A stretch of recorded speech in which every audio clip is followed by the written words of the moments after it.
না। আপনি দেখেন বাংলাদেশে যারা হিন্দুদেরকে সন্তুষ্ট করতে চেয়েছিল, এই দেশকে যারা ভারতের অঙ্গরাজ্য বানাতে চেয়েছিল, এই দেশে যারা হিন্দুয়ানি সংস্কৃতি চালু করতে চেয়েছিল, এই দেশকে যারা হিন্দুত্ববাদী সিলেবাস চালু করে আমাদের সন্তানদেরকে যারা খ্রিস্টান, নাস্তিক, বৌদ্ধ, ইহুদি, খ্রিস্টান, হিন্দু বানাতে চেয়েছিল, আজকে কিন্তু ঠিকই তারা। লাখ কোটি শুকরিয়া আদায় করছি সোনাই দারুস সুন্নাহ কওমি মাদ্রাসা আটপাড়া নেত্রকোনার যুগে আজকের এই ইসলামী মহাসম্মেলনে আল্লাহ তাআলা আমাদেরকে দুনিয়ার সকল কাজ থেকে ফারিক করে আল্লাহ তাআলা আমাদেরকে এই জান্নাতের বাগানে আসার, বসার, কথা বলার, কথা শোনার তৌফিক দান করেছেন। আমরা সবাই একবার অন্তরের অন্তঃস্থল থেকে আল্লাহ রাব্বুল ইজ্জত ওয়াল জালালের দরবারে কালেমাতুশ শুকর আদায় করি, আলহামদুলিল্লাহ। আমরা পৃথিবীতে যারা মানুষ, আমার শরীরে যেমন চোখ আছে, যারা মুশরিক, বেঈমান, হিন্দু, তাদের শরীরেও চোখ আছে। আমার যেমন হাত আছে তারও তেমন হাত আছে, আমার যেমন পা আছে তারও তেমন পা আছে, আমার যেমন শরীর আছে তারও তেমন শরীর আছে। আমি খেতে হলে মুখ লাগে, আমি ধরতে হলে হাত লাগে, আমি হাঁটতে হলে পা লাগে, সব কিছু তার সমান। আমার প্রাকৃতিক প্রয়োজন পূর্ণ করতে হয়, তারও করতে হয়। আমার জৈবিক চাহিদা পূর্ণ করতে হয়, তারও করতে হয়। আমার যা করতে হয় তারও তা করতে হয়। আমার শরীরে যা কিছু আছে তার শরীরে যা কিছু, সব কিছুই আছে। আমার যা প্রয়োজন হয় তার সব কিছুর প্রয়োজন হয়। সব কিছুর পরেও ভিন্নতা আসলে কোথা থেকে? যে আপনি মুসলমান, সে হিন্দু, আপনি মুসলমান, সে বৌদ্ধ, আপনি মুসলমান, সে ইহুদি, আপনি মুসলমান, সে খ্রিস্টান, আপনি মুসলমান, সে বেঈমান। পার্থক্যের জায়গা আসলে কোথায়? সবাই তো মানুষ। আমার দাড়ি উঠে, তাদের পুরুষের দাড়ি উঠে। আমার মুছ উঠে, তাদের পুরুষেরও মুছ উঠে। আমার খিদা লাগে, তাদেরও খিদা লাগে। সবই তো ঠিক আছে, তাহলে আসলে পার্থক্যের জায়গাটা কোথায়? মানে কি কারণে পার্থক্যটা হয়েছে, এই জিনিসটা আজকে ভালো করে বুঝেন। মানে পার্থক্যর পরিচয়ের পার্থক্যটা কোথা থেকে আসছে আসলে? যে আমার পরিচয় আমি মুসলমান, তার পরিচয় সে হিন্দু, আমার পরিচয় মুসলমান। শুনেন, এই কিছু বিশ্বাসের পার্থক্যের কারণে আমার পরিচয় আমি মুসলমান, কিছু বিশ্বাসের পার্থক্যের কারণে তার পরিচয় সে ইহুদি। এই বিশ্বাসের পার্থক্যের জায়গাটাই হইল মূল। এই বিশ্বাসের পার্থক্য যাদের সাথে আমাদের আছে তারা কখনো আমাদের প্রিয় হতে পারে না, তারা কখনো আমাদের আপন হতে পারে না, তারা কখনো আমাদের বন্ধু হতে পারে না। আমি একটা ঘটনা বলি একজন সাহাবার, তাহলে সহজে বুঝতে পারবেন। হযরত আব্দুল্লাহ ইবনে সালাম রাদিয়াল্লাহু তাআলা আনহু, হযরত আব্দুল্লাহ ইবনে সালাম রাদিয়াল্লাহু তাআলা আনহু মুসলমান হওয়ার আগে তিনি ইহুদি ধর্মের পণ্ডিত ছিলেন। খুব ভালো করে বুঝেন। আব্দুল্লাহ ইবনে সালাম রাদিয়াল্লাহু তাআলা আনহু মুসলমান হওয়ার আগে হিন্দু ধর্মের আলেম ছিলেন, পণ্ডিত ব্যক্তিত্ব ছিলেন। এখন ঘটনা কি করছে জানেন? পূর্ববর্তী যত আসমানি কিতাব আল্লাহ দুনিয়াতে অবতীর্ণ করেছেন, পূর্ববর্তী যত আল্লাহ আসমানি কিতাব দিয়েছেন, সব আসমানি কিতাবে আমার নবীর প্রশংসা পাবেন, আমার নবীর গুণাবলী পাবেন, আমার নবীর নাম পাবেন, আমার নবীর সিফাত পাবেন। এটা তারা বিকৃত করে ফেলেছে। আমার কাছে কিতাবুল মুকাদ্দাস আছে, আমার কাছে তাওরাত আছে, আমার কাছে ইনজিল শরীফ, এগুলো সব আমার কাছে আছে। এগুলো তো বিকৃত করে ফেলেছে তারা। কিন্তু অরিজিনাল যেগুলো আছে মোটামুটি কম বিকৃত। ওখানে আপনি মুহাম্মাদের নাম পাবেন, তার প্রশংসা পাবেন, তিনি কোথায় আসবেন এটা পাবেন, তার অনুসারী কারা হবে সব পাবেন। আব্দুল্লাহ ইবনে সালাম রাদিয়াল্লাহু তাআলা আনহু তাওরাতে নবী করিম সাল্লাল্লাহু আলাইহি ওয়াসাল্লামের গুণাবলী পড়েছেন। আব্দুল্লাহ ইবনে সালাম রাদিয়াল্লাহু তাআলা আনহু তাওরাতে নবী করিম সাল্লাল্লাহু আলাইহি গুণাবলী পড়ার পর যখন নবী করিম সাল্লাল্লাহু মদিনায় হিজরত করেছেন, মদিনায় হিজরত করার পর তিনি চেক করলেন, পরীক্ষা করলেন। কেমনে পরীক্ষা করলেন তা বললাম না। আব্দুল্লাহ ইবনে সালাম রাদিয়াল্লাহু তাআলা আনহু পরীক্ষা করে দেখেন তাওরাতে সরওয়ারে দু আলম সাল্লাল্লাহু আলাইহি ওয়াসাল্লামের যত গুণাবলী বর্ণনা করা হয়েছে, তাওরাতে সরওয়ারে দু আলম সাল্লাল্লাহু আলাইহি ওয়াসাল্লামের যা বলা হয়েছে সব আমার নবীর সাথে মিলে যায়। এখন তিনি সিদ্ধান্ত দিলেন ইসলাম গ্রহণ করবেন। একটা বালিশ দিয়ে নিচে বা কিছু একটা দিয়ে। এখন তিনি সিদ্ধান্ত নিলেন ইসলাম গ্রহণ করবেন। তিনি বলেন, ইয়া রাসূলুল্লাহ, আমি যেহেতু তাদের আলেম, তাদের নেতা, এখন আমি যদি গোপনে ইসলাম গ্রহণ করি অথবা এখান থেকে গিয়ে তাদের সামনে ঘোষণা করি আমি মুসলমান হয়েছি, তারা মনে করবে আপনি আমাকে প্রভাবিত করেছেন, জাদু করেছেন, এটা করেছেন, ওইটা করেছেন, বা টাকা দিয়েছেন, পয়সা দিয়েছেন, লোক দিয়েছেন, এরকম কিছু দিয়ে আপনি আমাকে মুসলমান বানিয়েছেন। আনেন তাদের সামনে আমি সিস্টেম ইসলাম গ্রহণ করব। আল্লাহ নবী সাল্লাল্লাহু আলাইহি ওয়াসাল্লাম ইহুদিদেরকে খবর দিলেন, ইহুদিরা আসছে। আল্লাহ নবী জিজ্ঞেস করলেন, কাইফা আব্দুল্লাহ ফিকুম, এই ইহুদিরা বলো আব্দুল্লাহ লোকটা কেমন? আব্দুল্লাহ লোকটা তোমাদের কাছে কেমন? ইহুদিরা বলছে, খাইরুনা ওয়া ইবনু খাইরিনা সাইয়্যিদুনা ওয়া ইবনু সাইয়্যিদিনা। আল্লাহ নবী সাল্লাল্লাহু আলাইহি ওয়াসাল্লাম জিজ্ঞাসা করেছেন, বলো তো আব্দুল্লাহ লোকটা কেমন?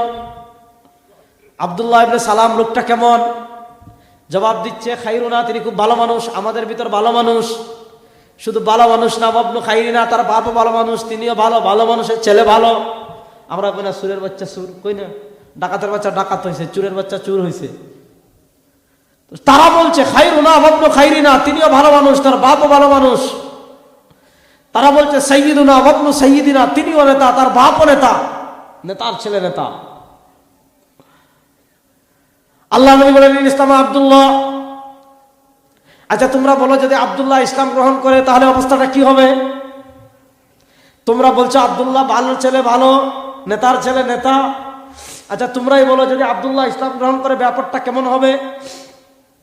তারা বলে, মাআযাল্লাহ, আল্লাহর কাছে আশ্রয় চাই, আব্দুল্লাহ ইসলাম গ্রহণ করতে পারে না।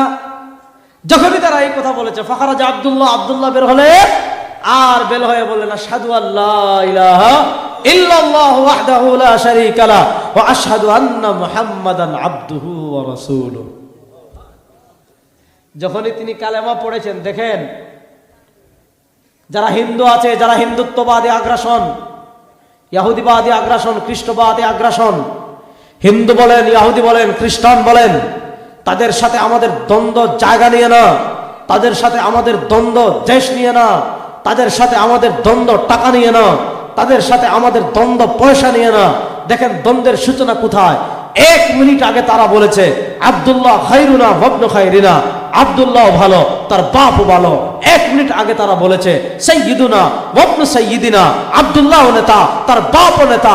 আব্দুল্লাহ যখন কালেমা পড়েছেন, এই পল্টিবাদ দুনিয়ার সবচেয়ে বড় ইতর, দুনিয়ার সবচেয়ে বড় নিকৃষ্ট, দুনিয়ার সবচেয়ে বড় গাদ্দার, দুনিয়ার সবচেয়ে বড় বদমাশ যে জাতি, এই জাতির নাম হলো ইহুদি।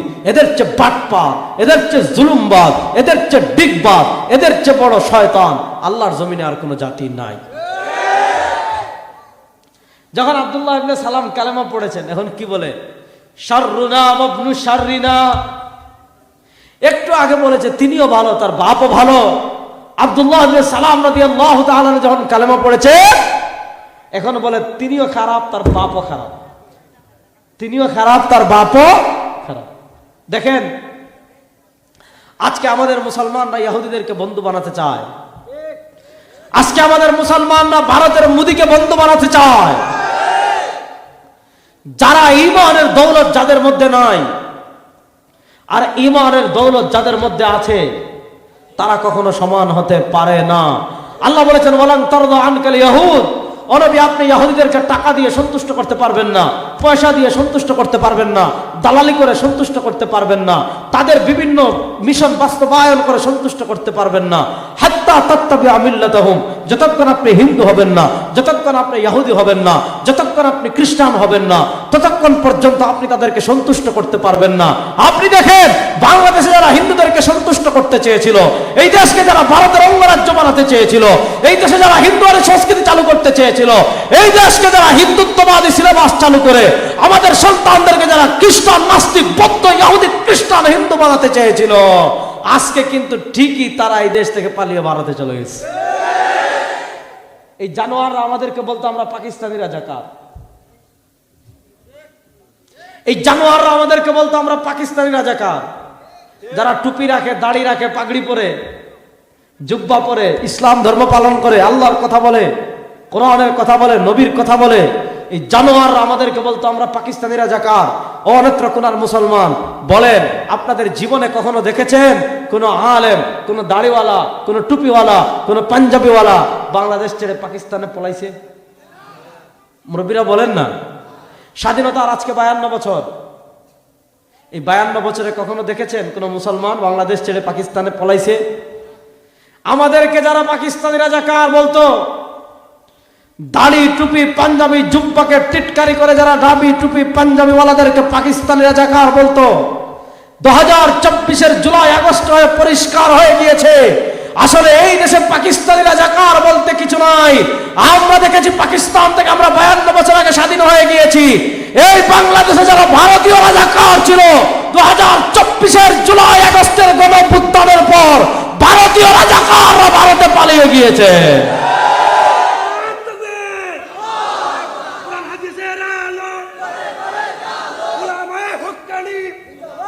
শুনেন, ভারত এটা বলেন, ভারতের দালালরা হুঁশিয়ার, সাবধান। ভারতের সাথে আমাদের কোনো আপোষ হবে না ইনশাআল্লাহ।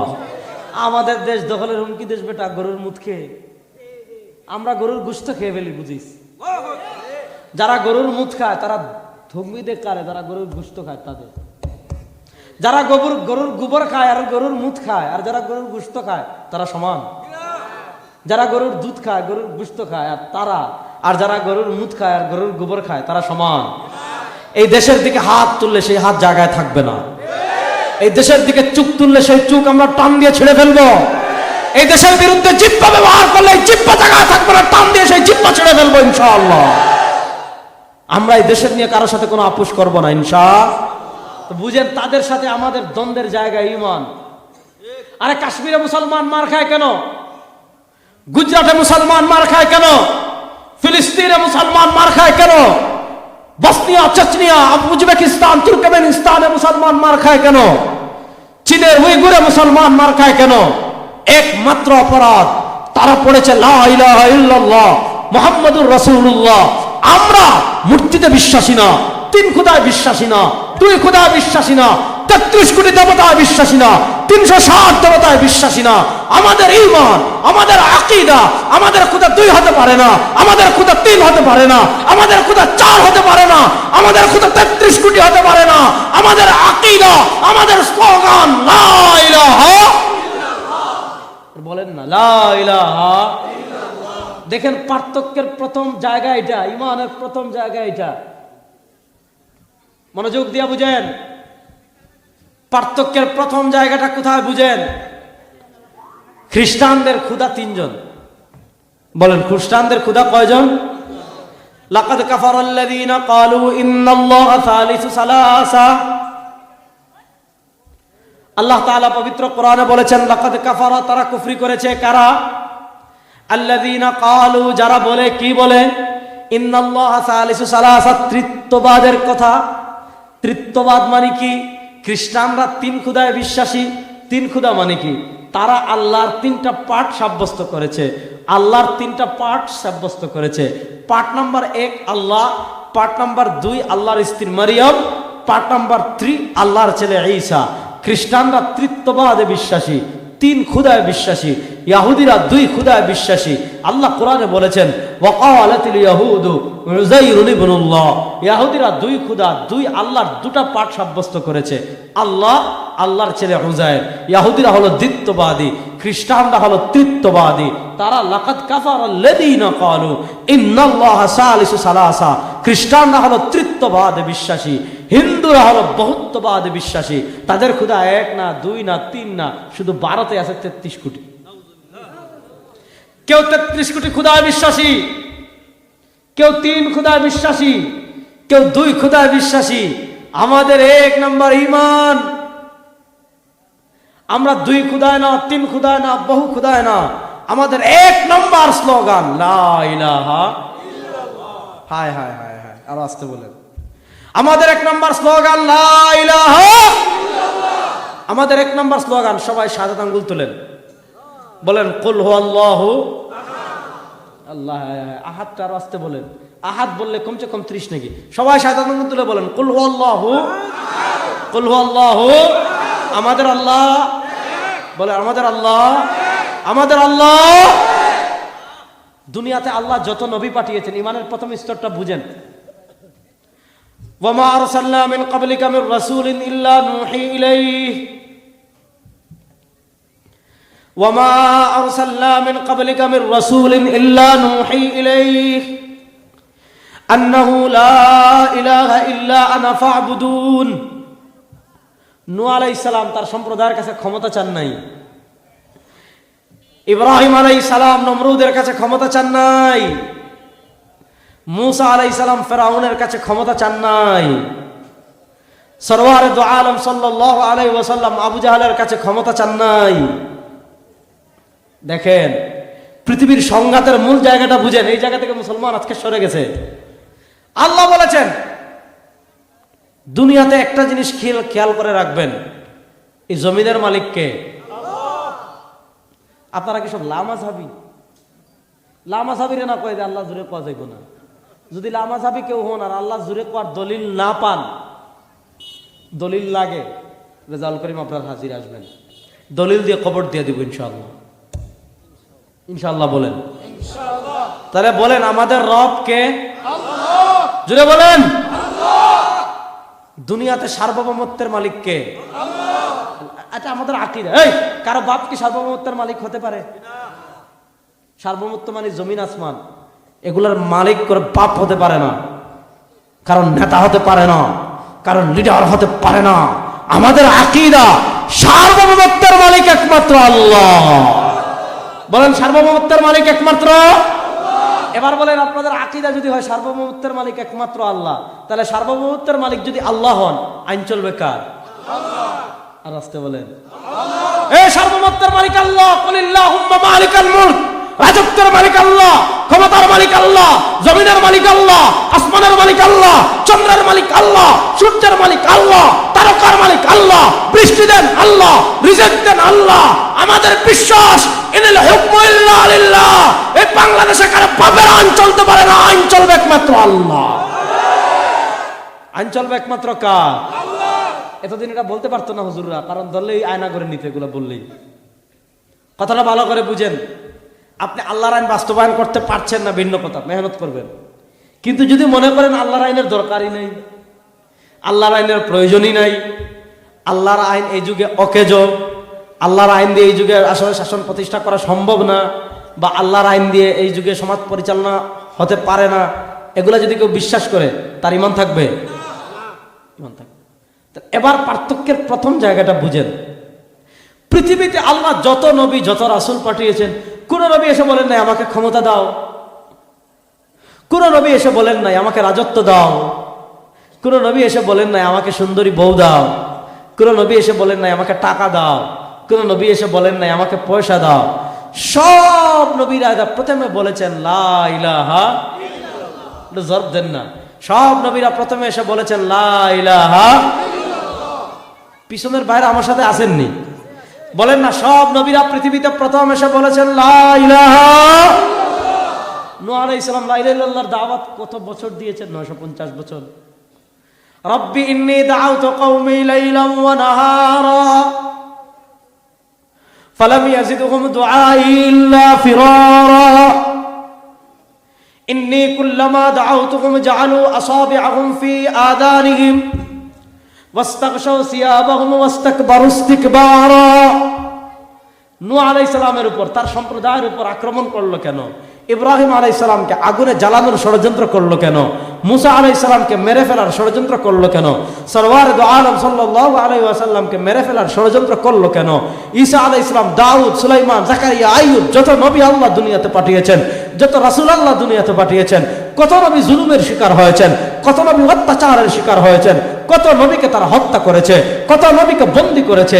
আরে যেই নবী, আমার নবী সরওয়ারে দু আলম সাল্লাল্লাহু আলাইহি ওয়াসাল্লাম, যিনি সাইয়্যিদু ওয়ালাদি আদম,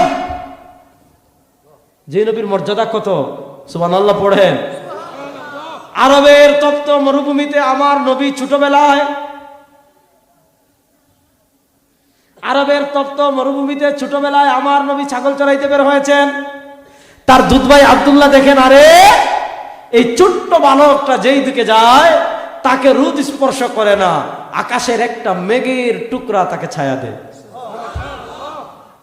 যেই নবীর চেহারাটা আল্লাহ কত সুন্দর করে বানাইছেন, সুবহানাল্লাহ পড়েন।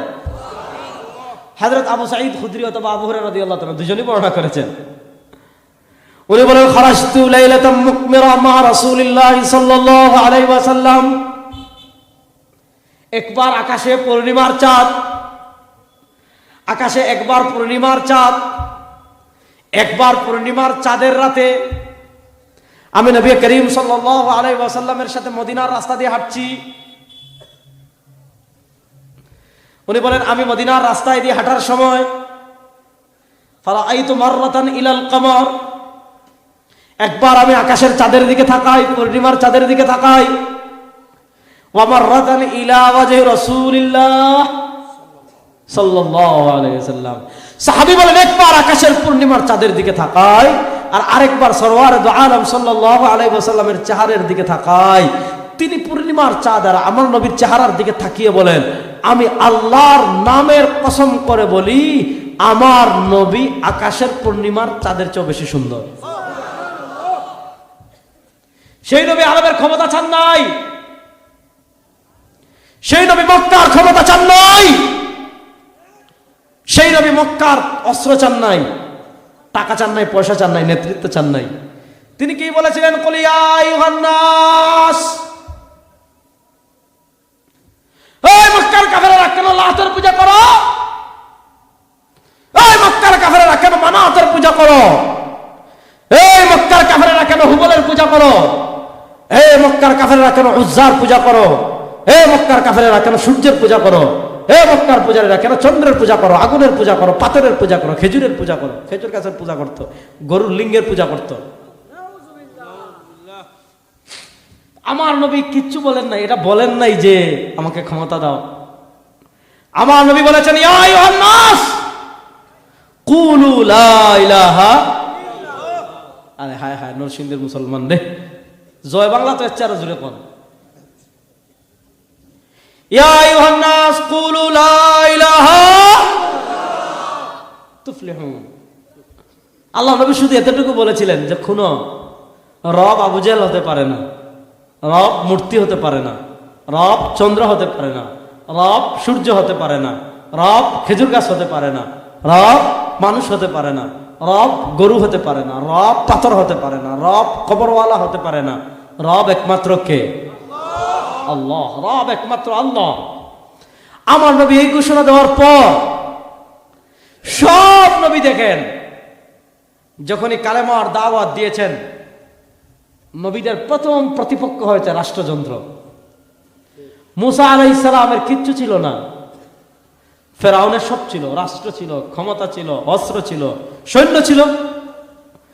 ইব্রাহিম আলাইহিস সালামের কিছু ছিল না, নমরুদের ক্ষমতা ছিল, অস্ত্র ছিল, রাষ্ট্র ছিল, সৈন্য ছিল।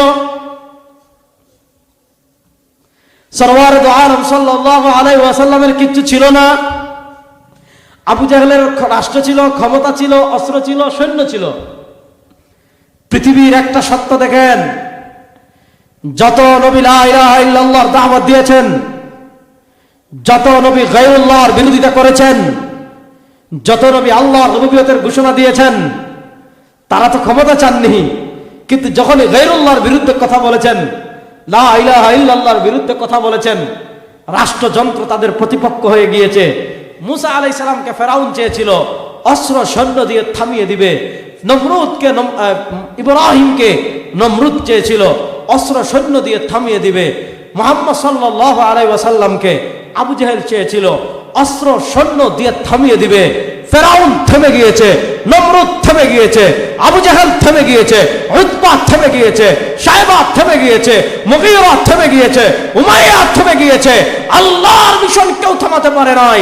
বাংলাদেশে যারা মনে করবেন ক্ষমতা দিয়ে, অস্ত্র দিয়ে, ভারত দিয়ে, আমেরিকা দিয়ে, আর্মি দিয়ে, পুলিশ দিয়ে, বিডিআর দিয়ে, বিজেপি দিয়ে ইসলামকে থামিয়ে দিবেন, ইসলামের বাতিকে নিভিয়ে দিবেন, আপনারা ভারতে পালিয়ে যাবেন, ইসলাম থাকবে থাকবে থাকবে।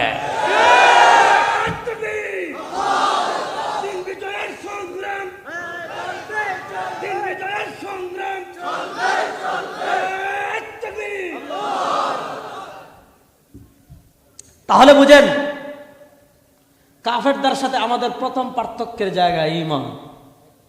ফিলিস্তিনের মুসলমানদের কি দোষ? কি দোষ তাদের? ফিলিস্তিনের শিশুদের কি দোষ? আহা, ফিলিস্তিনের অবস্থা দেখে কষ্ট লাগে না? যুবকরা কথা বলো, ফিলিস্তিনের অবস্থা দেখে কষ্ট লাগে না? হতাশ হওয়ার কিছু নেই, ইনশাআল্লাহ আমরা জিতবই জিতব। মুসলমানদেরকে পরাজিত। আরে ভাই শুনেন ভাই, আজকে 200 কোটি মুসলমান, আজকে আমাদের এই অধঃপতনের মূল কারণ কোনটায় জানেন? আমাদের শাসক যেখানে যাদেরকে বসিয়েছে এগুলা সব নপুংসক এবং পাঁচ-আটা দালাল। আমাদের বাংলাদেশে গত 15 বছর যারা ছিল এগুলা ভারতের পাঁচ-আটা দালাল ছিল। এই ভারতের পাঁচ-আটা দালালি করার কারণে এরা ভাগছে, ওই যে যার বিয়া তার খবর নাই, পাড়াপড়শির ঘুম নাই। আন্দোলন করে সংগ্রাম করে বাগাইলাম আমরা, মনে হইতেছে তাদের কান্না দেখে আর তাদের অবস্থা দেখে মনে হইতেছে যে মানে কলকাতার ভারতের যত সাংবাদিক আছে মনে হচ্ছে সবগুলা মলম বিক্রি করে, মানে শ্রীপুরের ট্যাবলেট যেভাবে বিক্রি করে এইভাবে বাংলাদেশের বিরোধিতা করা শুরু করে দিচ্ছে। বিরোধিতা করে চান্দ কিছু করতে পারবো না, কারণ তোমরা গরুর মুত খাও আর আমরা গরুর গোশত খাই, তোমরা গরুর গোবর খাও আমরা গরুর দুধ খাই, আর তোমরা করো মূর্তি পূজা আর আমরা বলি লা ইলাহা। আমরা দাসপথে দাঁড়িয়ে রামের স্লোগান দেই না, আমরা জয় শ্রীরাম বলি না, আমরা জয় বাংলা বলি না। মুসলমান রাজপথে দাঁড়িয়ে বলে আল্লাহু আকবার। আল্লাহু আকবারের স্লোগানের সামনে পৃথিবীর কোন পরাশক্তি দাঁড়াতে পারে নাই, ভারতও পারবে না ইনশাআল্লাহ। আল্লাহু আকবারের পাওয়ার এত বেশি, বলেন আল্লাহু আকবার। আরে যুবকরা, আল্লাহু আকবারটা জয় বাংলা তুমি এর চারো জোরে বলেন আল্লাহু আকবার। একটা ঘটনা বলি, বলবো একটা ঘটনা। বুখারী শরীফের কিতাবুল মাগাজি বাবু গাজওয়াতি উহুদ, বুখারী শরীফের কিতাবুল মাগাজির বাবু গাজওয়াতি উহুদ একটা ঘটনা আসছে। উহুদ যুদ্ধের হৃদয় বিদারক ঘটনার কথা আমরা সবাই জানি। 70 জনের অধিক সাহাবা শহীদ হয়েছেন। আল্লাহ নবী সাল্লাল্লাহু আলাইহি ওয়াসাল্লামের নিজের দান্দান মুবারক শহীদ হয়ে গিয়েছে। আল্লাহ নবী সাল্লাল্লাহু আলাইহি ওয়াসাল্লামের এদিকে তরবারির এই যে বাট ঢুকে গিয়েছে, যে আঘাত করেছে শিরস্থানের মাথায়, তো শিরস্থানের যে লোহা নবী করিম সাল্লাল্লাহু আলাইহি ওয়াসাল্লামের মাথা দিয়ে ঢুকছে। আল্লাহ নবী সাল্লাল্লাহু আলাইহি ওয়াসাল্লামের এদিক দিয়ে রক্ত বেয়ে পড়ছে। একজন সাহাবী ছিলেন হযরতে মালিক ইবনে সিনান রাদিয়াল্লাহু তাআলা আনহু।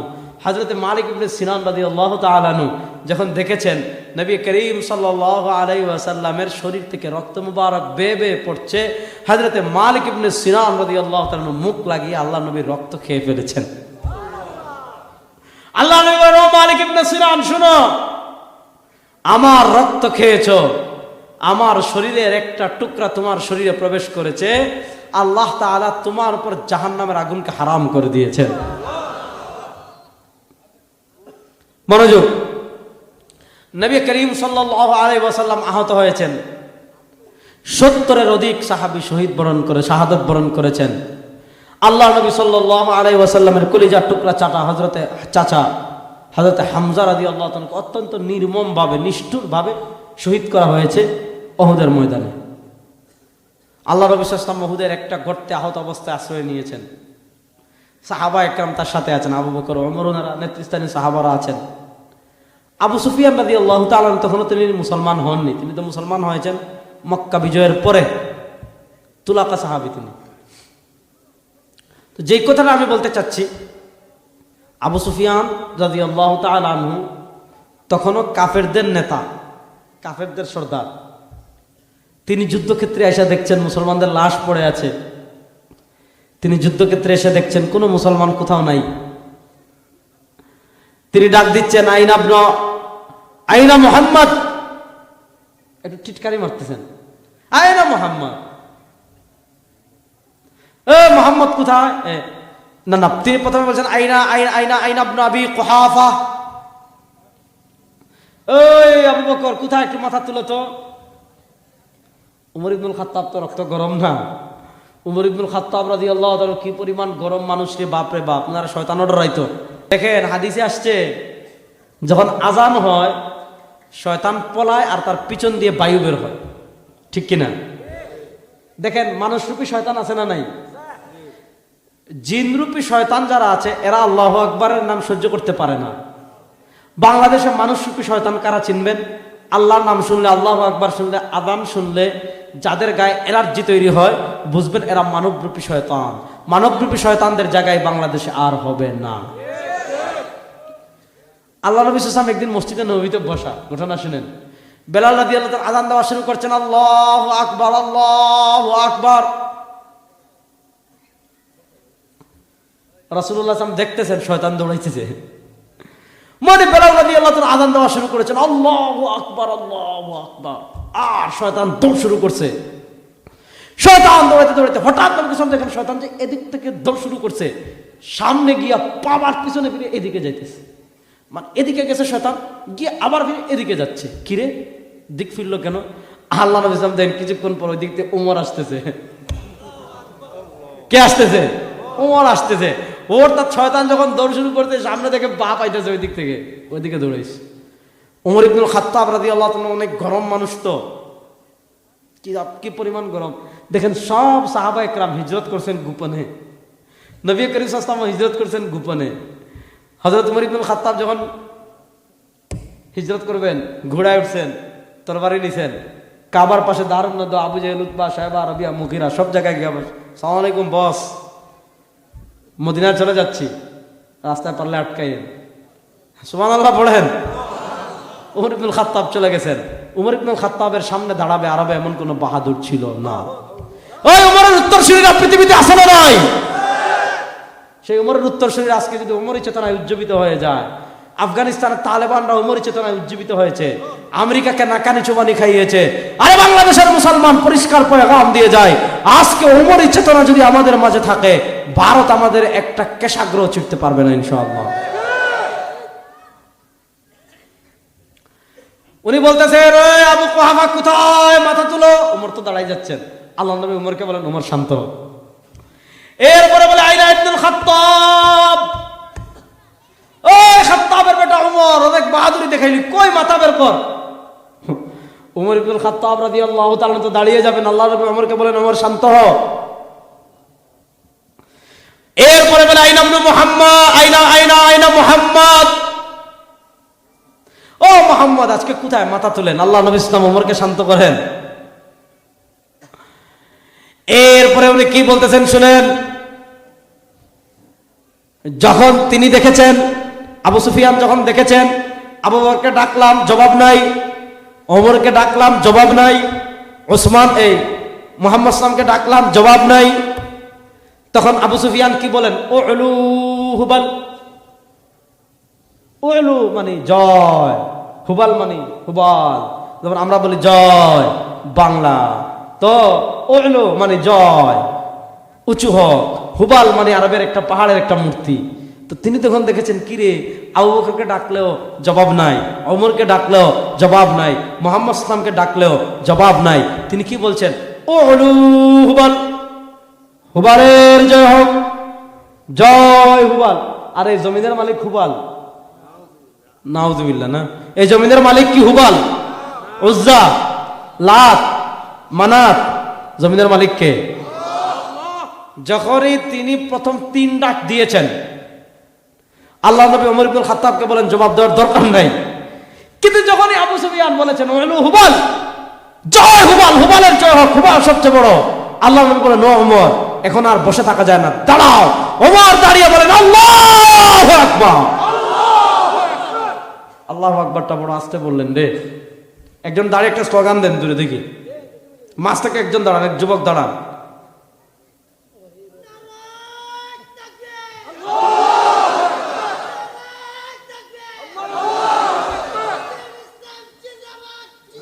বুঝছি আজকে আপনারা পিছনের বাইরে আর নিয়ত করছেন, হুজুর আজকে যতই কাতুকুতু দেন আর যতই ওয়াজ করেন, আমরা বসছি নড়ব না, নাকি? তো যখনই আবু সুফিয়ান বলেছেন উলু হুবাল, হুবালের জয় হোক, ওমর ইবনুল খাত্তাবকে আল্লাহ নবী বলেছেন, ও ওমর আর চুপ থাকা যায় না, দাঁড়াও। দাঁড়িয়ে বলো আল্লাহু আকবার। যেখানে আল্লাহু আকবার শুনলে কিন্তু শয়তানের গায়ে জ্বালা ধরে, তখন দেখেন কাফেররা কত বেকল হয়। যখনই ওমর ইবনুল খাত্তাব আল্লাহু আকবার বলেছেন, আবু সুফিয়ান বলেন, ওমর শুনো, লানা উজ্জা ওয়ালা উজ্জা লাকুম। শুনেন বেকলের কথা শুনেন, লানা উজ্জা ওয়ালা উজ্জা লাকুম, আবু সুফিয়ান বলে, ওমর আমাদের তো উজ্জা মূর্তি আছে, তোমাদের তো কোনো উজ্জা মূর্তি নাই। উজ্জা মূর্তি দিয়ে কি করবি তুই? তিনি বলতেছেন, লানা উজ্জা, ও ওমর আমাদের উজ্জা মূর্তি আছে, ওয়ালা উজ্জা লাকুম, তোমাদের কোনো উজ্জা মূর্তি নাই। দেখেন উমর বলেন আল্লাহু আকবার, আর আবু সুফিয়ান বলে লানা উজ্জা, আমাদের উজ্জা মূর্তি আছে, ওয়ালা উজ্জা লাকুম, তোমাদের কোনো উজ্জা মূর্তি নাই। আল্লাহ নবী সাল্লাল্লাহু আলাইহি ওয়াসাল্লাম উমর ইবনুল খাত্তাবকে শিখাইয়ে দেন যে ওমর তুমি বলো আল্লাহু মাওলানা ওয়ালা মাওলা লাকুম। আরে বেটা, তোমাদের মাওলা লাত হতে পারে, তোমাদের মাওলা উজ্জা হতে পারে, তোমাদের মাওলা হুবাল হতে পারে, তোমাদের মাওলা আবু জাহল হতে পারে, তোমাদের মাওলা আমেরিকা হতে পারে, তোমাদের মাওলা রাশিয়া হতে পারে, তোমাদের মাওলা ইসরায়েল হতে পারে, তোমাদের মাওলা চীন হতে পারে, তোমাদের মাওলা ভারত হতে পারে। আমরা বলি আল্লাহু মাওলানা, আরে আমাদের অভিভাবক আল্লাহই যথেষ্ট, আর কারো দরকার নাই। অভিভাবক হিসাবে আমাদের আল্লাহই, বলেন আল্লাহই। দেখেন আল্লাহ যথেষ্ট। যদি আপনার ঈমান হয় তাহলে কেমনে হবে দেখেন। মুসা আলাইহিস সালাম যে জাতিটা পাইছিলেন, এদের থেকে বান্দর জাতি আল্লাহর জমিন, এদেরকে বান্দর বলা মানে বান্দরের খারাপ, বান্দরের চেয়ে আরো নিকৃষ্ট জাতি হলো বনী ইসরাইল। কত খারাপেরা দেখেন। আল্লাহ এদেরকে বেহেশত থেকে মান্না সালওয়া পাঠাইছে। প্রত্যেক দিন ফজরের সময় কুয়াশার মতো খাবার এদের জান্নাত থেকে আসতো, মান্না সালওয়া পাঠাইতেন। হে ভাল লাগে নাই, বন্ধ করে দিস। বনী ইসরাইলের উপর ফেরাউন যখন চূড়ান্ত আগ্রাসনের সিদ্ধান্ত নিল, আল্লাহ তাআলা মুসা আলাইহিস সালামকে বললেন, মুসা এখন হিজরত করে চলে যাও। মনোযোগ। মুসা আলাইহিস সালাম মিশর থেকে হিজরত করে রওনা হয়েছেন, যাবেন সিনাই মরুভূমি, আফ্রিকার সিনাই মরুভূমি, যেটাকে আমরা সিনাই মরুভূমি বলি। কোরআনের পরিভাষায় এটাকে বলা হয় ময়দানে তিহ। হযরত মুসা আলাইহিস সালাম বনী ইসরাইলকে নিয়ে রওনা হয়েছেন ময়দানে তিহে যাওয়ার জন্য। মধ্যখানে লোহিত সাগর, আরবিতে বলে বাহরে কুলজুম, মধ্যখানে লোহিত সাগর। তখন তো ব্রিজও নাই, তখন তো স্টিমারও নাই, তখন তো ফেরিও নাই, তখনও তো জাহাজও নাই, তখন তো নৌকাও নাই। আপনি জীবন বাঁচানোর জন্য পুকুর সাঁতার কেটে পাড়ি দিতে পারেন, আপনি জীবন বাঁচানোর জন্য নদী সাঁতার কেটে পাড়ি দিতে পারেন, আপনি জীবন বাঁচানোর জন্য রিস্ক নিতে পারেন যে মোহনগঞ্জ থেকে সাঁতার কেটে সুনামগঞ্জ যাব, আপনি রিস্ক নিতে পারেন পদ্মা সেতু পাড়ি দেওয়ার সাঁতার কেটে। কিন্তু সাঁতার কেটে সমুদ্র পাড়ি দেওয়া সম্ভব? বলেন। বলে মুসা ইন্না লামুগরাকুন, মুসা কোথায় নিয়ে আসলা, কার কাছে নিয়ে আসলা? এখন তো দুই পথ, যদি সমুদ্রে নামি সাঁতার কেটে পাড়ি দেওয়া সম্ভব না, ডুবে যাব। আর যদি না নামি, বস আসতেছে পিছনে ফেরাউন। তারা বলে ইন্না লামুগরাকুন, আমরা ডুবে যাব, মরে যাব। আর মুসা আলাইহিস সালাম বলেন কাল্লা, সুবহানাল্লাহ বলেন। মুসা আলাইহিস সালাম বলেন কাল্লা, আমরা ডুবতে পারি না। মুসা আলাইহিস সালাম বলেন কাল্লা, আমরা মরতে পারি না। কেন ডুবতে পারি না, কেন মরতে পারি না? কারণ ইন্না মাইয়া রব্বি। আরে ফেরাউনের ক্ষমতা থাকতে পারে, ফেরাউনের সৈন্য থাকতে পারে, ফেরাউনের অস্ত্র থাকতে পারে, ফেরাউনের নেটো থাকতে পারে, ফেরাউনের কামান থাকতে পারে, ফেরাউনের সব থাকতে পারে। মুসা বলেন ইন্না মাইয়া রব্বি, আমার সাথে আছেন কে? সাইয়াহদিন, পথ দেখাবেন। আরে তোমার ঈমান যদি আজকে মুসার মতো হয়, আল্লাহ তোমার জন্য সমুদ্রের রাস্তা দিবেন। তোমার ঈমান যদি ইব্রাহিমের মতো হয়, আল্লাহ তোমার জন্য আগুনকে জান্নাতের বাগান বানিয়ে দিবেন। আমাদের ঈমান তো হইল আল্লাহ আপনিও খুশি থাকেন, ভগবান তুইও খুশি থাক, ঠিক কিনা? মুসা আলাইহিস সালামের ঈমান ছিল, তিনি বলেন ইন্না মাইয়া রব্বি সাইয়াহদিন, আমার রব পথ দেখাবেন। আল্লাহ বলেন মুসা একটা লাঠি দিয়ে মারো তো সমুদ্রে। মুসা আলাইহিস সালাম বাড়ি দিয়েছেন একটা। বনী ইসরায়েলের গোত্র হইল 12টা, আল্লাহ 12টা গোত্রের জন্য 12টা রাস্তা তৈরি করে দিয়েছে। আল্লাহর উপর ঈমান তাদের কি পরিমাণ ছিল দেখেন। আমার নবী মক্কা থেকে হিজরত করে মদিনায় যাচ্ছেন, আল্লাহ নবীর গড় ঘেরাও করে রেখেছে কাফেররা। তাও একজন না, এক গোত্রের না, মানে সব গোত্রের মাস্তানরা আসছে যাতে মারার পর কারো উপর একক দোষ না যায়, কুরাইশ কারো একক থেকে প্রতিশোধ দিতে না পারে। আরবের সব গোত্র থেকে বড় বড় মাস্তান এসে আল্লাহ নবী সাল্লাল্লাহু আলাইহি ওয়াসাল্লামের ঘর ঘেরাও করে রেখেছে, বুঝছেন? আল্লাহ নবীর ঘর ঘেরাও করে রেখেছে। আল্লাহ নবীকে তখন আল্লাহ হিজরতের অনুমতি দিয়েছেন। আমার নবী আলীকে বলেন, ও আলী, আমার চাদর মুড়ি দিয়ে ঘুমাও, মদিনায় তোমার সাথে দেখা হবে। দেখেন, আপনি জানেন তাকে পাওয়ার জন্য আরবের কাফেররা ঘর ঘেরাও করে রেখে দিয়েছে। তাকে না পেলে যাকে পাবে তার অবস্থা কি হবে দেখেন। আলী রাদিয়াল্লাহু তাআলা বলেন, দুনিয়াতে যে কয়েকটা রাত্রে আমার নিশ্চিন্তে ঘুম হয়েছে তার ভিতর একটা হলো ওই রাত। কারণ আমার নবী আমাকে বলেছেন আলী মদিনায় দেখা হবে, আমি নিশ্চিত হয়ে গিয়েছি নবী যেহেতু বলেছেন মদিনায় দেখা হবে, মক্কার কাফেরেরা আমার কিছুই করতে পারবে না। সুবহানাল্লাহ পড়েন। ঈমান বুঝতেছেন? আপনার পিসাব যদি আপনারা কয়, বাবার আমার আজকে রাত্রে এরা মারবে, ঘেরাও করে ফেলবে, তুই আমার ঘরে একটু থাক, কবেন পীরের ঘরের পীর, পীরের বাচ্চা পীর, নিজের দান বাঁচাইতেছেন আর আমার রাইকা পলাইতেছেন আপনি। দেখেন না, আওয়ামী লীগের সবাই রেখে আপা কিন্তু ভারতে পলাইছে। যে আপা পলাইছে সেই আপার কথায় আপনি আজকে ডোনাল্ড ট্রাম্পের ছবি নিয়ে নামতেছেন, সেই আপার কথায় আজকে আপনি হিন্দু লীগ হয়ে ফিরতেছেন, সেই আপার কথায় আপনি রিক্সা লীগ হয়ে ফিরতেছেন। আপনার কি হায়া শরম লজ্জা কিচ্ছু নাই? আল্লাহ তাআলা আপনাকে হায়া দান করুন, আমিন বলেন। দেখেন, আল্লাহ নবী সাল্লাল্লাহু আলাইহি ওয়াসাল্লাম জানতেন, কথাটা বুঝে, আল্লাহ নবী সাল্লাল্লাহু আলাইহি ওয়াসাল্লাম জানতেন যে তিনি যে মদিনায় যাবেন, এটা সব কাফেররা জানে, মদিনার পথে তারা তালাশ করবে এটাও তিনি জানেন। এই জন্য দেখেন, মক্কা থেকে মদিনার পথ একদিকে, যুবকরা ভালো করে কথা বুঝো, মক্কা থেকে মদিনার পথ একদিকে আর গারে সওর কিন্তু আরেক দিকে, অর্থাৎ মদিনার ঠিক বিপরীত দিকে গারে সওর। আল্লাহ নবী সাল্লাল্লাহু আলাইহি ওয়াসাল্লাম জানেন যে তিনি যে মদিনার পথে যাচ্ছেন এটা কাফেররা সহজে বুঝে, কারণ সব সাহাবা একরাম হিজরত করে মদিনায় গিয়েছেন, তো তারা মদিনার পথে নবী করিম সাল্লাল্লাহু আলাইহি ওয়াসাল্লামকে তালাশ করতে পারে, মদিনার পথে নবী করিম সাল্লাল্লাহু আলাইহি ওয়াসাল্লামকে অনুসন্ধান করতে পারে। আল্লাহ নবী সাল্লাল্লাহু আলাইহি ওয়াসাল্লাম এটা জানেন, এজন্য তিনি কি করেছেন, এমন দিকে গিয়েছেন যেই দিক সাধারণ মদিনার পথ না। আপনি যদি এই ওয়াজ শেষ করে আমাকে আটকাতে চান, তাহলে আপনি জানেন রেজাউল করিম মাদ্রাসা ওয়াজ শেষ করে ঢাকায় যাবে, ঢাকায় যাওয়ার যত পথ আছে সেই পথ আপনি আটকাবেন। তো তারাও জানে নবী করিম সাল্লাল্লাহু আলাইহি ওয়াসাল্লাম হিজরত করে মদিনায় যাবেন, মদিনায় যাওয়ার রাস্তায় তারা তালাশ করবে। এই জন্য নবী করিম সাল্লাল্লাহু আলাইহি ওয়াসাল্লাম এমন দিকে গিয়েছেন যে এই দিক মদিনার দিক না, উল্টা দিক, গারে সওরে। কিন্তু ওই যে বালি মাটিতে পায়ের ছাপ থাকে, পায়ের ছাপ তালাশ করে করে করে করে করে করে করে করে গারে সওরের একদম উপরে চলে আসছে কাফেররা। আবু বকর তার নিজের জান নিয়ে চিন্তা করেন না, আরে আমরা তো স্লোগান দেই ইসলামের শত্রুরা হুঁশিয়ার সাবধান, আমরা সবাই রাসূল সেনা, ভয় করি না বুলেট বোমা, কিন্তু যখনই একটা টিয়ার শেল ফুটে আমরা কাউকে খুঁজে পাওয়া যায় না, ঠিক কিনা?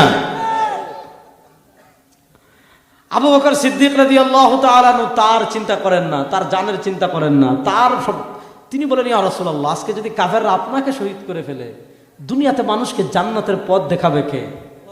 দুনিয়াতে মানুষদেরকে আলোর পথ দেখাবে কে? পৃথিবীর অন্ধকার দূর করবে কে? আবু বকর চিন্তা করেন কে বাঁচাবে, আজকে নবীকে কে বাঁচাবে?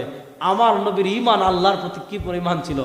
আমার নবী বলেন, লা তাহজান, আবু বকর চিন্তা করিও না, আবু বকর পেরেশান হয়ো না, ইন্নাল্লাহ মা'ানা, এখানে আমরা দুইজন না, আমাদের সাথে আরেকজন আছেন।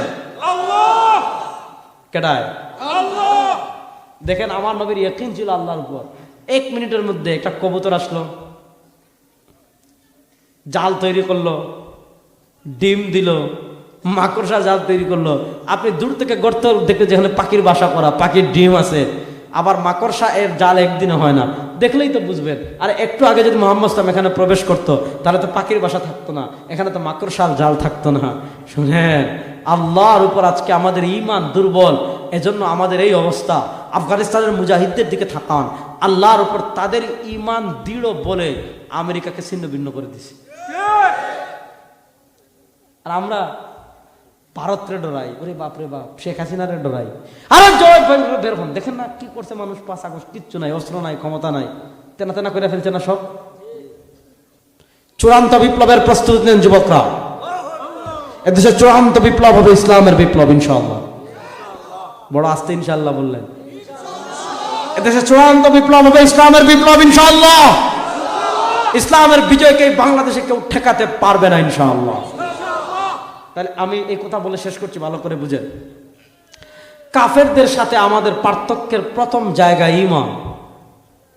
আর আজকে এই ঈমান সম্পর্কে আমরা সবচেয়ে বেখবর, ঈমান সম্পর্কে আমরা সবচেয়ে উদাসীন। যে আয়াত পড়েছে, আয়াতের একটু ব্যাখ্যা করে শেষ করছি। আল্লাহ বলেন, মদিনার একদল মুনাফিক ছিল। আল্লাহ মুনাফিকদের চরিত্র কোরআনে বর্ণনা করছেন। ওয়া মিনান নাসি মান ইয়াকুলু আমান্না বিল্লাহ, মানুষদের ভিতর একদল মানুষ আছে, মান ইয়াকুলু, যারা বলে আমান্না বিল্লাহ, আমরা ঈমান আনলাম আল্লাহর উপর। যারা বলে ওয়া বিল ইয়াউমিল আখির, আমরা ঈমান আনলাম আখিরাতের দিনের উপর। আল্লাহ বলেন ওয়া মা হুম বিমুমিনিন, তারা যত আল্লাহর উপর ঈমানের কথা বলুক, তারা যত আখিরাতের দিনের উপর ঈমানের কথা বলুক, এরা ঈমানদার না, এরা মুনাফিক। তাহলে ঈমানদার তো না তারা, কিন্তু তারা মুখে তো বলে ঈমানের কথা। ঈমানদার তো তারা না, তারা মুখে আল্লাহর উপর ঈমানের কথা বলে। ঈমানদার তারা না, তারা মুখে আখিরাতের দিনের উপর ঈমানের কথা বলে। এবার প্রশ্ন হলো, তাদের ঈমান আসল না বেজাল, এটা যাচাই করবেন কেমনে? আল্লাহ তাআলা মাপকাঠি দিচ্ছেন। ঈমানের ভিতর আসল এবং বেজাল পার্থক্যকারী, ঈমানের ভিতর আসল এবং জাল পার্থক্যকারীর মাপকাঠি আল্লাহ দিচ্ছেন। যে তারা তো বলে, আমি দেখেন টাকা আসল না বেজাল আছে, জাল টাকা আছে না আমাদের দেশে? ও আপনাদের নরসিংদীতে, আপনাদের নেত্রকোনায় তো মনে হয় জাল টাকা নাই। জাল টাকা আছে না নাই? কিন্তু আপনি জাল টাকা আপনি না ধরতে পারেন, আমি না ধরতে পারি, কিন্তু ব্যাংকে যখন আপনি জমা দিবেন, মেশিনে যখন টাকা ফেলে, টাকা আসল না জাল পার্থক্য করা যায় কি যায় না? যায়। টাকা আসল না জাল পার্থক্য করা যায়, স্বর্ণ আসল না জাল পার্থক্য করা যায়। ঈমান আসল না জাল পার্থক্য করবেন কেমনে? ঈমান আসল না জাল মাপকাঠি কোন পাল্লা দিয়ে আপনি মাপবেন? কোন পাল্লা দিয়ে ঈমান আসল না বেজাল যাচাই করবেন? আল্লাহ ঈমান আর ঈমান আসল না বেজাল যাচাই করার মাপকাঠি আল্লাহ কোরআনে দিয়েছেন। আমিনু কামা আমানান নাস, আয় আমিনু কামা আমানা আসহাবু মুহাম্মাদিন সাল্লাল্লাহু আলাইহি ওয়াসাল্লাম। আল্লাহ বলেন ঈমান আনো কার মতো? যেভাবে ঈমান এনেছেন নবী কারীমের সাহাবায়ে কেরাম। অর্থাৎ সাহাবায়ে কেরামের ঈমানের সাথে যদি ঈমান মিলে, সাহাবায়ে কেরামের আদর্শের সাথে যদি আদর্শ মিলে, সাহাবায়ে কেরামের আকীদার সাথে যদি আকীদা মিলে, আপনার ঈমান ঠিক আছে। সাহাবায়ে কেরামের ঈমানের সাথে ঈমান না মিলল, সাহাবায়ে কেরামের আদর্শের সাথে আদর্শ না মিলল, সাহাবায়ে কেরামের আকীদার সাথে আকীদা না মিলল, আপনার ঈমান না, এটার নাম মুনাফিক। একটা প্রশ্নের জবাব দিয়ে শেষ করি। মুফতি আরিফ জব্বার কাসমি সাহেব চলে আসছেন, অনেক সুন্দর বয়ান করবেন। আল্লাহ ঈমানের ক্ষেত্রে হক বাতিলের পার্থক্য সৃষ্টি করার জন্য বানিয়েছেন সাহাবায়ে কেরামকে। আমিনু কামা আমানান নাস, ঈমান আনো যেভাবে ঈমান এনেছেন সাহাবায়ে কেরাম। কেন? ঈমান মানে কি? ঈমান মানে না দেখে বিশ্বাস করা। না দেখে বিশ্বাস, তার নাম ঈমান। বলেন, না দেখে বিশ্বাস, তার নাম? আমাদের রবকে, আমাদের রবকে দেখেছেন নি জীবনে? এটার নাম ঈমান। আমরা জান্নাত বিশ্বাস করি কি করি না? দেখেছেন? জাহান্নাম বিশ্বাস করি কি করি না? না দেখে বিশ্বাস, তার নাম ঈমান। আমাদের নবী ইসলামের ঈমানটা একটা পর্যায়ে মুশাহাদার পর্যায়ে চলে গিয়েছিল। আল্লাহ নবী জান্নাত বিশ্বাস করেছেন দেখে, আল্লাহ নবী জাহান্নাম বিশ্বাস করেছেন দেখে, আল্লাহ নবী ফেরেশতা বিশ্বাস করেছেন দেখে, আল্লাহ নবী পুলসিরাত বিশ্বাস করেছেন দেখে। তো দেখে বিশ্বাস, না দেখে বিশ্বাস সমান না। আল্লাহ এজন্য আমাদেরকে বলেছেন আমিনু কামা আমানান নাস, ঈমান আনো যেভাবে ঈমান এনেছেন সাহাবায়ে কেরাম। যদি সাহাবায়ে কেরামের ঈমানের মতো ঈমান হয় হেদায়েত প্রাপ্ত, আর সাহাবায়ে কেরামের ঈমানের মতো ঈমান না হলে আপনি মুনাফিক অথবা পথভ্রষ্ট গুমরা। আল্লাহ তাআলা আমাদের সবাইকে সাহাবায়ে কেরামের ঈমানের মতো ঈমান লালন করার তৌফিক দান করুন। হুজুর, আমাদের কৃষি জমির বাৎসরিক ট্যাক্স আদায় করি। হুজুরের কাছে আমার জানার বিষয় হলো, আমাদেরকে কৃষি জমির উসুর দিতে হবে কিনা? উসুর এটা ইবাদত, যাকাত। ট্যাক্সের কারণে যাকাত কখনো রহিত হয় না। দেখেন, আমাদের দেশে অবহেলিত যে কয়েকটা ইবাদত আছে, তার ভিতরে একটা হইল উসুর। মা সাকাতুস সামা ফাফিহিল উস। আপনি আসমানের পানি দিয়ে যদি চাষ করেন 20 ভাগে 10 ভাগের 1 ভাগ, আর নিজে যদি পানি তুলে চাষ করেন 20 ভাগের 1 ভাগ, ফসলের যাকাত দরিদ্রদেরকে দিতে হয়। আজকে আমরা ফসলের যাকাত দেইও না, এটা দেওয়ার প্রয়োজন অনুভব করি না।